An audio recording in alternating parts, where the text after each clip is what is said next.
Assalamualaikum warahmatullahi wabarakatuh. Nabi SAW membawa 700 pasukan, sebenarnya 1000. Waktu Nabi SAW iklankan perang Uhud itu di hari Jumat. Beliau tertidur siang, setelah sholat Jumat beliau beristirahat sejenak. Kemudian beliau SAW mimpi.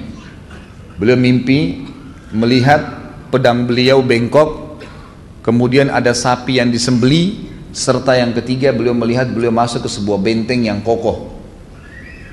Lalu terdengarlah pada saat itu berita, Nabi SAW tentunya sebelum mimpi sudah dengar berita kalau orang-orang Quraisy sudah keluar dengan 3.000 pasukan dari Mekah. Dan mereka sudah mendekati Madinah. Sudah mendekati, sudah hampir sampai di perbatasan Madinah. Jadi sudah sangat dekat gitu. Dan perlu teman-teman tahu, lokasi Uhud itu berada pas di, sekarang ini kota Madinah. Sebenarnya dia masuk kota Madinah ya, Uhud itu. Tapi di zaman Nabi SAW berada di luar pintu gerbang utama kota Madinah. Jadi kurang lebih kalau dari Masjid Nabawi sekitar 3 km dari Masjid Nabawi ke Uhud itu. Tentu lokasi Uhud masyhur ya, masyhur sekali di Madinah, dan tentu teman-teman juga tidak asing kalau yang umroh atau haji biasanya memang turunnya pasti ke sana. Uhud adalah sebuah gunung yang masyhur. Kata Nabi SAW, Uhudun nuhibbuhu wa yuhibbuna. Uhud adalah gunung yang kami cintai dan juga mencintai kami. Juga dalam hadis yang lain, Uhudun jabal min jibalil jannah. Uhud adalah salah satu dari gunung-gunung surga, kata Nabi SAW. Jadi memang orang yang melihat Uhud itu biasanya senang melihatnya, merasa nyaman, ada ketenteraman jiwa, sebagaimana Nabi SAW mengatakan, dan juga dia termasuk gunung-gunung surga. Ringkas cerita adalah Nabi SAW mimpi pada saat itu, lalu bermusyawarah dengan para sahabat, kira-kira bagaimana jalan keluarnya nih, ada masalah seperti ini. Maka berkatalah pada saat itu para sahabat, ya Rasulullah, kalau kita nggak keluar, ada dua kemungkinan, keluar melawan mereka atau kita bertahan di kota Madinah. Lalu kata para sahabat, ada sahabat yang mengatakan seperti Hamzah bin Abdul Muttalib yang nanti mati syahid di Uhud gitu kan, Ali bin Abi Thalib, kemudian Talha bin Ubaidillah, dan beberapa sahabat-sahabat Nabi yang lain. Mereka sepakat mengatakan, ya Rasulullah, kita keluar aja hadapin mereka, nanti kita dikira pengecut. Kalau kita bertahan, benteng kita tutup pintu gerbangnya, dikira pengecut, walaupun kita bisa melawan dari dalam. Sementara orang-orang munafik umumnya, orang-orang munafik diantaranya pimpinan mereka Abdullah bin Abi Salul mengatakan, ya Rasulullah, kita bertahan aja di Madinah. Mereka tidak akan bisa tembus bentengnya Madinah. Kita panahin mereka, kita serang, ini biarin aja begitu, mereka tidak akan tembus. Lalu akhirnya sahabat ada yang cenderung dengan keluar, ada yang mengatakan tidak, ada juga mengikuti pendapat tadi pimpinan munafikin ini. Akhirnya simpang siur lah.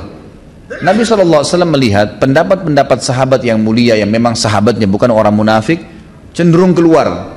Maka beliau pun menggunakan baju perangnya, kemudian beliau masuk menggunakan baju perang, menyiapkan kudanya, perisainya, segalanya, masuk ke dalam rumah lalu keluar. Pada saat beliau keluar, beliau siap dengan baju perangnya. Sebelum beliau keluar, beberapa sahabat saling bermusyawarah lagi mengatakan, mungkin Nabi SAW lebih cenderung dengan pendapat tinggal di Madinah, jangan sampai kita maksa beliau keluar. Coba kita tanyain deh. Setelah Nabi SAW keluar di atas kudanya dengan pakaian perangnya lengkap, mereka mengatakan, ya Rasulullah, kalau anda ingin tinggal di Madinah, kami juga enggak masalah, biar kami bertahan di Madinah.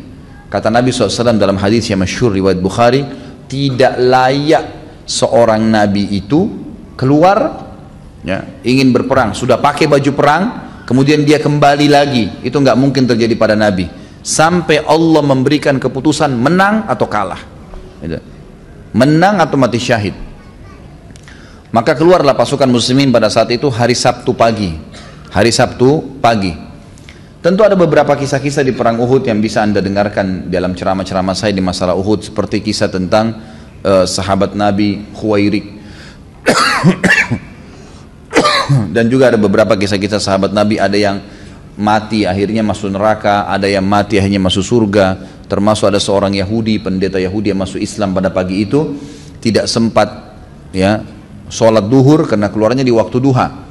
Keluar langsung pergi ke perkebunan di sekitar Uhud, berhadapan sama musuh lalu berperang. Lalu orang Yahudi ini mati pada saat itu. Kata Nabi SAW, siapa yang ingin lihat penghuni surga yang belum pernah sujud sekalipun, ini orangnya.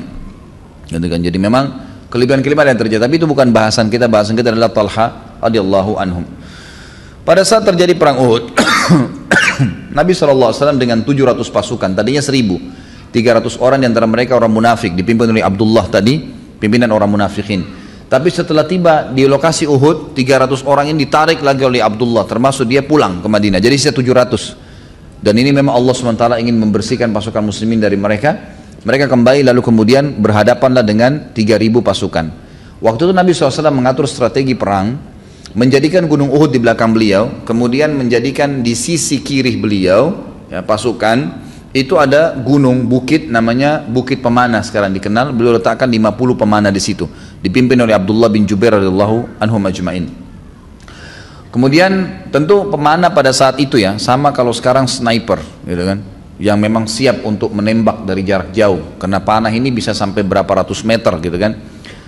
Dan sisi itu memang yang agak kosong, ya, sisi agak kosong, tidak ada pasukan Nabi SAW taruh di situ. Jadi ada pemanah 50 orang. Kemudian di hadapan mereka ada pasukan Quraisy yang dihadapin dengan 650 orang. 650 orang ini termasuk Nabi SAW, 50 di atas Bukit Pemanah.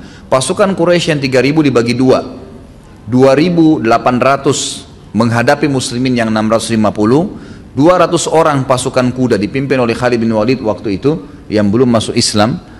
Itu kemudian memantau peperangan dari sebuah lembah, gitu kan. Lembah itu tidak jauh dari Bukit Pemanah. Tapi para pemanah ini tahu di mana mereka, gitu, tersembunyi di belakang bukit itu. Jadi pasukan pemanah ini yang 50 ini, begitu pasukan yang 2.800 nyerang, mereka memanah. Dan ada beberapa orang di antara mereka termasuk Abdullah bin Jubair radhiyallahu anhu ajma'in bisa memanah dengan 3 anak panah sekaligus, gitu kan. Jadi ini 3 anak panah, kalau tepat sasaran 3 orang mati. Jadi 50 orang ini kalau melepaskan anak panah, kalau masing-masing satu bisa 50 orang mati seketika orang Quraisy, gitu kan. Dengan beberapa menit saja peperangan dengan pemanah-pemanah yang ulung tadi, maka pasukan Quraisy ini kocar kacir, kalah semuanya. Tapi ada pesan Nabi SAW kepada 50 pemanah tadi, jangan kalian tinggalkan bukit pemanah ini sampai ada instruksi dari saya, menang atau kalah, jangan pernah tinggalin. Ternyata waktu pasukan Quraisy yang 2.800 kocar kacir dan sudah banyak jadi korban di antara mereka, beberapa sahabat menukir riwayat kepada kita bahwasanya mereka meninggalkan pedangnya, perisainya, mereka sudah pokoknya semuanya ya sudah kocar kacir. Bahkan mereka menceritakan, para sahabat menceritakan, kami melihat wanita-wanita Quraisy lari naik ke atas gunung-gunung, dan ini belum pernah terjadi. Dalam peperangan itu dianggap aib, perempuan itu orang yang paling terakhir diserang oleh musuh. Tapi ini mereka kena ketakutan, mereka meninggalkan kancah peperangan dan meninggalkan para wanita mereka.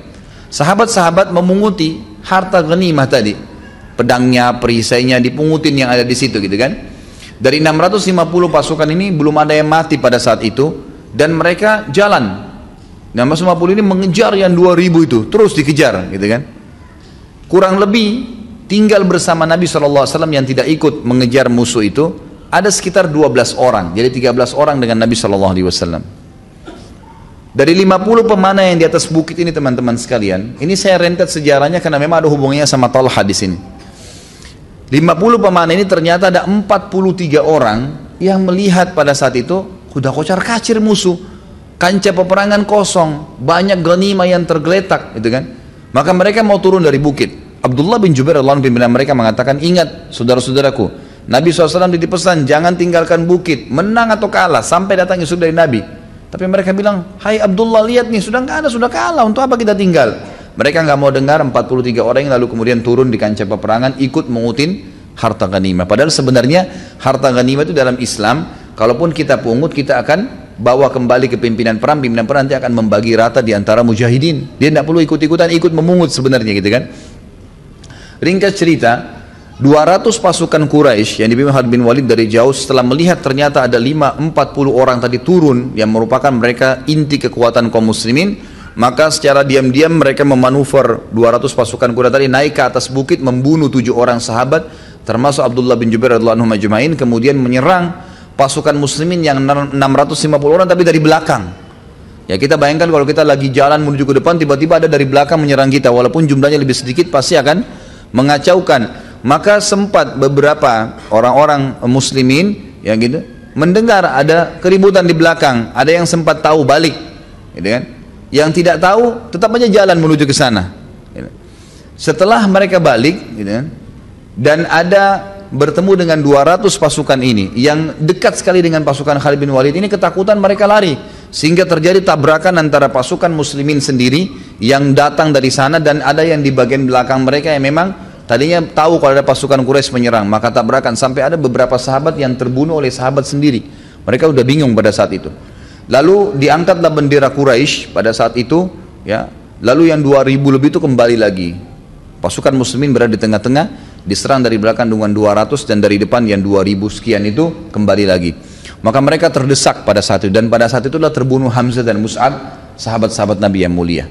Ringkas cerita, pada saat kocar kacir lagi 2000 lebih nyerang, berbaur dengan pasukan dan banyak korban di antara muslimin, ada di antara mereka orang-orang Quraisy yang memang mencari tahu di mana Nabi Muhammad SAW, dan mereka lihat dari jauh ada Nabi SAW, dan Nabi tidak ditemani kecuali dengan 12 orang saja.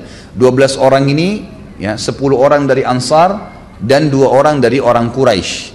Yang dari Quraisy adalah Talha bin Ubaidillah dan Sa'ad bin Abi Waqqas. 10-nya semua dari, ya, orang-orang Ansar. Ada riwayat mengatakan 9 orang, 7 dari Ansar dan 2 dari orang Quraisy. Lalu datanglah orang-orang kafir Quraisy ini menyerang. Jumlahnya tidak disebutkan, tapi ada ahli sejarah yang mengatakan ratusan orang datang mendekati Nabi SAW. Maka Nabi SAW bersabda dengan hadis yang masyhur kepada 12 orang sahabat yang ada di sebelah beliau. Kata beliau, man yarudduhum anna walahul jannah. Dalam riwayat dikatakan man yarudduhum anni walahul jannah au huwa rafiqi fil jannah. Siapa yang bisa menahan mereka nih, yang ratusan lagi menyerang di antara kalian yang 12 orang, maka dia akan menjadi pendampingku di surga nanti. Waktu itu di antara 12 orang, salah satunya adalah Talha bin Ubaidillah. Talha mengatakan, saya Rasulullah. Kata Nabi SAW, tunggu, jangan kamu, tunggu di tempatmu. Tidak tahu apa hikmahnya, tapi Nabi SAW tahan. Lalu satu orang Ansar mengatakan, saya Rasulullah. Kata Nabi SAW, lawan mereka. Satu orang ini maju melawan ratusan orang, akhirnya terbunuh. Lalu kata Nabi SAW, siapa yang akan melawan mereka maka dapat surga. Maju. Talha lagi mengatakan yang kedua kali, saya Rasulullah. Kata Nabi SAW, tetap di tempatmu. Lalu orang Ansar mengatakan, saya Rasulullah. Maka disuruh Nabi SAW melawan sampai terbunuh, mati syahid. Terus begitu sampai orang-orang Ansar habis semua. Sampai orang-orang Ansar habis semua. Ada riwayat lain yang mengatakan bahwasanya yang bersama dengan Nabi SAW pada saat itu cuma Talha. Tapi yang kita pegang riwayat Talha dan Sa'ad.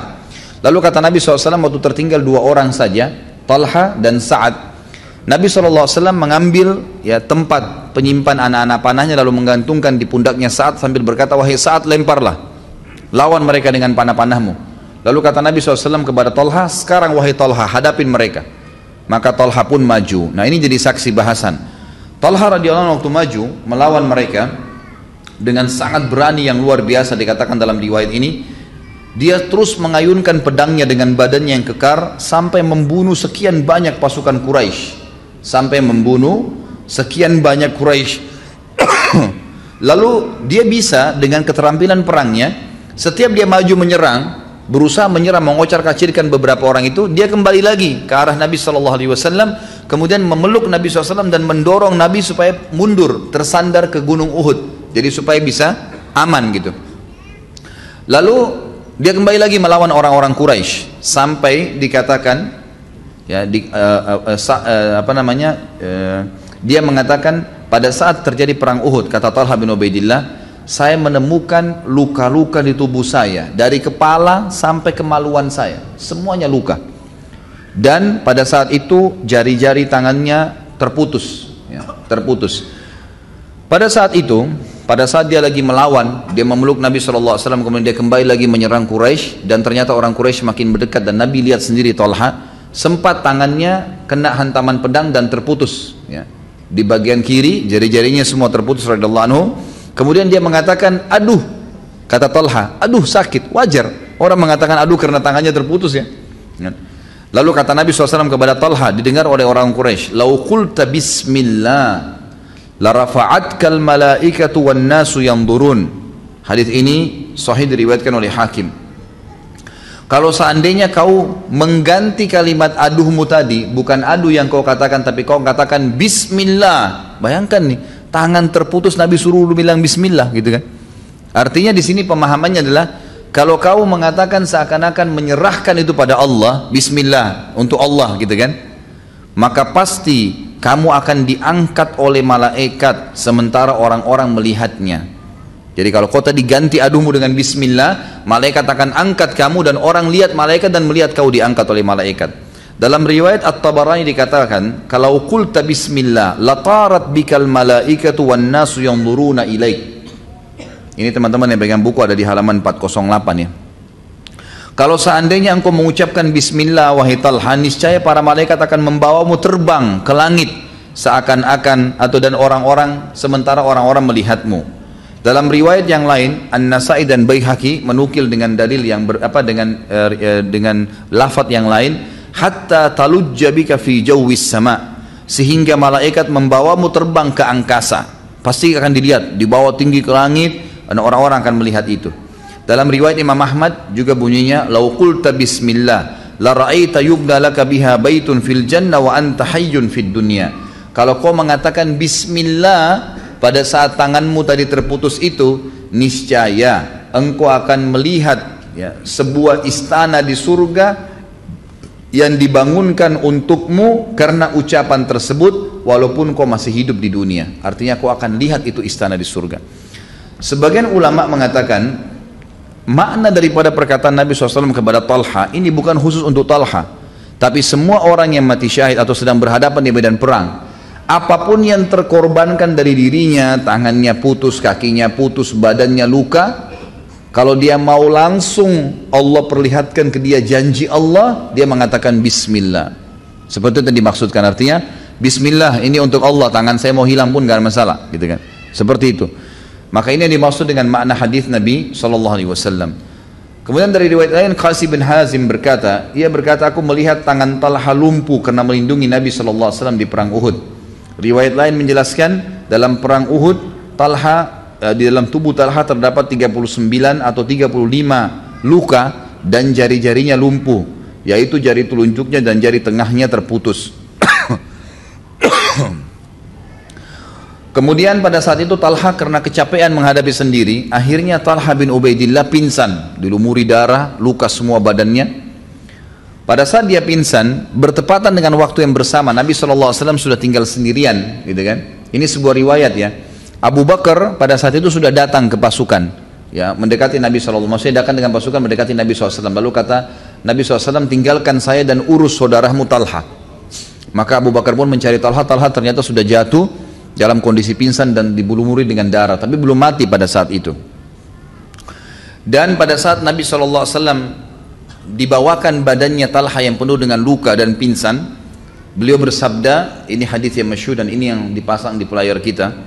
Hadis ini diriwayatkan oleh At-Tirmidzi dan Hakim dan disahihkan hadis ini oleh Syekh Albani. Dikatakan, man ahabba an yanzura ila syahid yamshi ala wajhil ard falyanzur ila Talha bin Ubaidillah. Barang siapa di antara kalian yang mau lihat orang mati syahid yang masih jalan di muka bumi, maka sebaiknya dia melihat Talha bin Ubaidillah. Abu Daud At-Tayalisi meriwayatkan bahwasanya dari Aisyah radhiyallahu anha, jika ya, disebutkan perang Uhud di depan Abu Bakar, maka Abu Bakar sambil menangis berkata, hari itu semua miliknya Talha, karena dialah yang membela Nabi SAW sendirian sampai Nabi SAW tidak jadi diserang oleh musuh. Anaknya sendiri Aisyah dan Ummu Ishaq, dua anak perempuan yang sudah kita sebutkan namanya tadi, berkata bahwasanya pada perang Uhud ayah kami mendapatkan 24 luka. Di antara luka-luka tersebut ada sebuah luka di kepala yang berbentuk segi empat, urat nadinya terpotong sehingga jarinya lumpuh. Sisa lukanya ada di tubuhnya. Talha tidak kuasa menahan pingsan, padahal Nabi SAW pada saat itu masih membutuhkan bantuan, tapi dia pingsan, sudah nggak bisa lagi untuk membela Nabi SAW. Lalu Nabi SAW menyebutkan karena perilaku Talha juga itu, aujaba Talhatu hina sana'a bi Rasulillah SAW ma sana'. Talha berhak atas surga terhadap apa yang dilakukan pada saat membela Rasulullah SAW. Ada juga terjadi hal yang sederhana di situ sebenarnya, tapi ini hal yang mesti diketahui kalau kita sedang di kancah peperangan nih, apalagi membela ya orang-orang ya pemimpin perang. Di sini kedudukannya Nabi SAW pada saat itu. Talha bin Ubaidillah memiliki adab yang luar biasa dan ini penyebab daripada lukanya hilang pada saat itu. Salah satu luka parah Talha ada di pahanya, yang sampai sobek dari paha sampai ke lututnya. Kita bayangkan kalau kena sabetan pedang dari paha sampai ke lutut sobek, keluar darah, gitu kan. Pada saat itu dia masih luangkan waktu menyerang musuh dan kembali kepada Nabi SAW. Pada saat Nabi SAW sudah dilihat oleh Talha butuh untuk disandarkan ke Gunung Uhud agar beliau naik ke atas, maka Talha waktu itu waktu mau kembali ke Nabi SAW kakinya sangat sakit dan dia berada di bawah, tidak pakai kuda Talha ya. Sementara yang menyerang ini pakai kuda yang dilawan oleh Talha, jadi dia lari ke sana kemudian dia kembali lagi ke sini seperti itu. Maka Talha merasa nggak bisa jalan, sobek kakinya. Tapi karena dia tidak ingin membuat Nabi SAW ya terganggu dengan keadaan fisiknya, dia memaksakan diri untuk jalan seakan-akan normal sampai berhasil menyandarkan Nabi SAW di Gunung Uhud. Lalu beliau tunduk ini berarti lututnya kelipat, makin besar sobekannya gitu kan. Kemudian membuat Nabi SAW naik di pundaknya lalu mendorong Nabi untuk naik ke atas. Subhanallah, dalam riwayat ini dikatakan justru karena perilaku Talha itu Allah sembuhkan, sobekan kakinya tiba-tiba hilang gitu kan, dan dia bisa jalan normal kembali. Ini kurang lebih yang terjadi di kancah peperangan Uhud. Dan ada 3 julukan tadi ya, dia adalah orang yang burung elang ya, sebagaimana disebutkan oleh para sahabat. Talha adalah burung elang yang ada di Uhud. Kemudian masalah syahid berjalan di muka bumi, hadis Nabi SAW tadi. Kemudian juga hadis Nabi yang terakhir yang menyebutkan bahwasanya pada saat Nabi SAW mengatakan, wahai Talha, apakah engkau membelaku di Uhud itu? Sambil dia berusaha melindungi Nabi SAW. Kata Talha, ya Rasulullah, ayah dan ibuku aku jadikan tebusan. Ini biasa dibahasakan oleh orang Arab, artinya posisi anda mengalahkan ayah dan ibuku. Maka kata Nabi SAW, wahai Talha, kamu adalah Talhal khair, kamu adalah Talha yang merupakan sahabatku yang paling baik.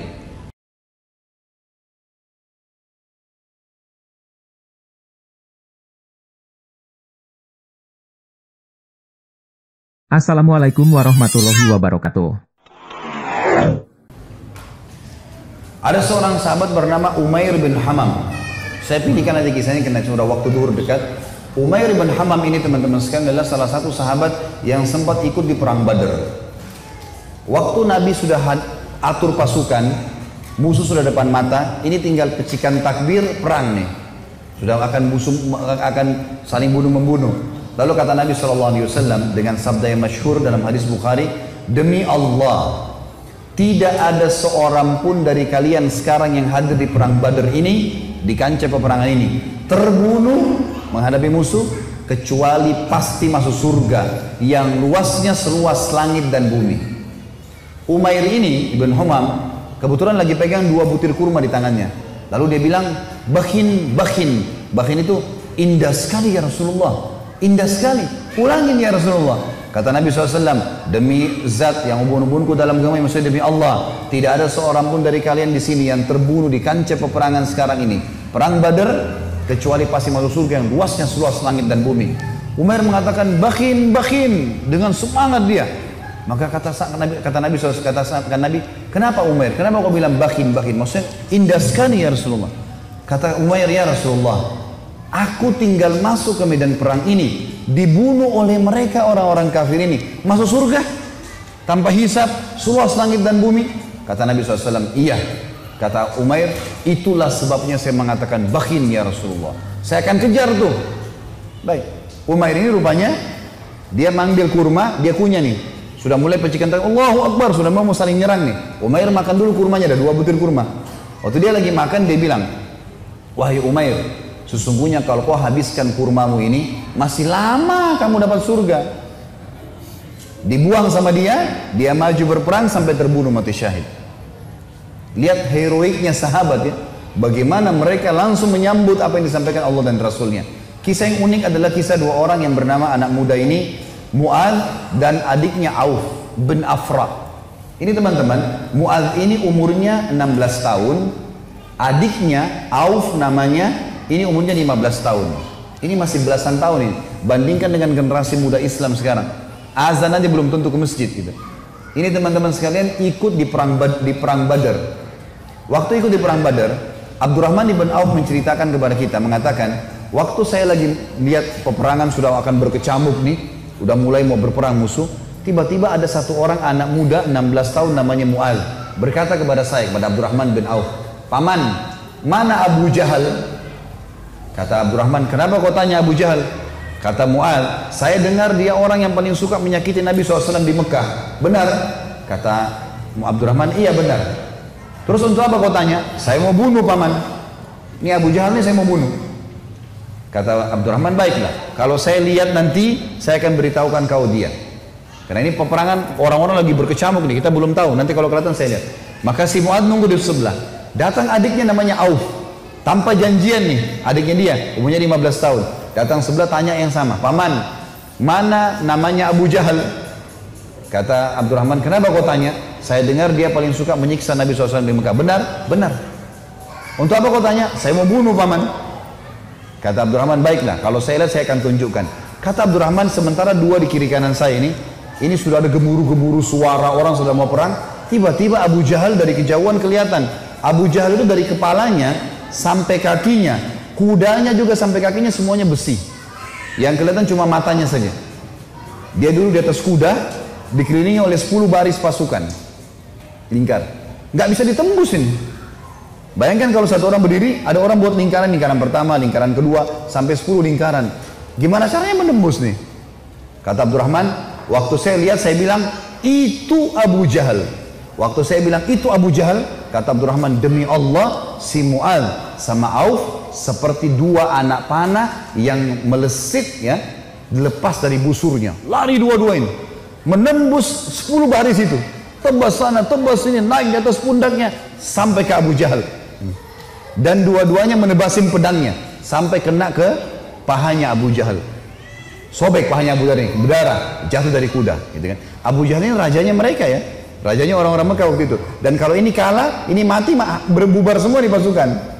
Yang terjadi teman-teman sekalian, si Auf, si adik ini 15 tahun, dikeroyoki oleh pengawal-pengawalnya Abu Jahal, mati syahid. Si Mu'adz ini sempat nangkis-nangkis, tangannya kena tebasan pedang. Tapi dia sempat keluar, gitu kan. Dia keluar dari medan perang, 16 tahun teman-teman sekalian. Diambil imamahnya, diikat tangannya sama dia. Yang sobek itu, diikat sama dia. Dia masuk melawan satu tangan. Waktu dia lagi perang, dia rasa tangannya ini mengganggu dia. Kesakitan kan? Dia mau cari mati syahid nih. Dia keluar ke kancah peperangan, tangannya ini diinjak sama kakinya, ditarik sama dia. Diputus sekalian. Dia masuk berperang sampai terbunuh teman-teman sekalian. 15 sama 16 tahun yakin mati di medan perang, ini adalah syahid. Gak ada rasa takut sama sekali. Ini luar biasa bagaimana. Kisah yang lain Abu Dujana. Abu Dujana radhiyallahu anhu ini sahabat Nabi, pernah begini, Syammah namanya dia Syammah ya. Beliau pernah ini Nabi SAW pegang pedang di perang Uhud. Udah masuk waktu? Hah? Hah?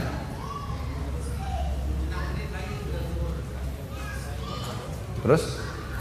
Maksudnya mau pertanyaan? Butuh tanya jawab atau materi nih? Nah? Kalau saya sih lebih fokus ke materi ya.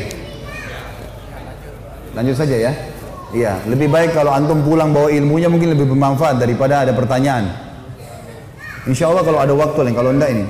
Baiklah, Syammah ibn Harith ini radhiyallahu anhu, beliau pernah teman-teman sekalian, Nabi SAW henuskan pedang di perang Uhud, lalu beliau berkata, siapa yang mau memberikan haknya Allah dan Rasulnya di pedang ini? Maka Hamzah berdiri mengatakan, saya Rasulullah. Nabi SAW tarik, nggak dikasih sama dia. Kemudian Nabi bilang lagi, siapa yang akan memberikan haknya Allah dan Rasulnya di pedang ini? Ali bin Abi Thalib berdiri, mau pegang. Nabi SAW tarik. Hamzah dan Ali ini terkenal pejuang kesatria Islam yang kuat gitu kan.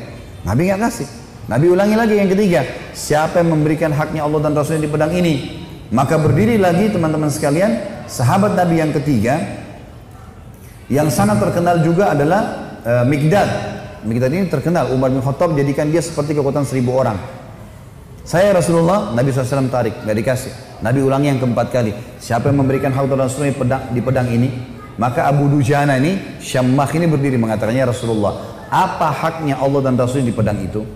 Maka kata Nabi SAW, engkau mengambilnya dan engkau menghantamkan ke musuhmu pakai perang ini sampai pedang ini bengkok.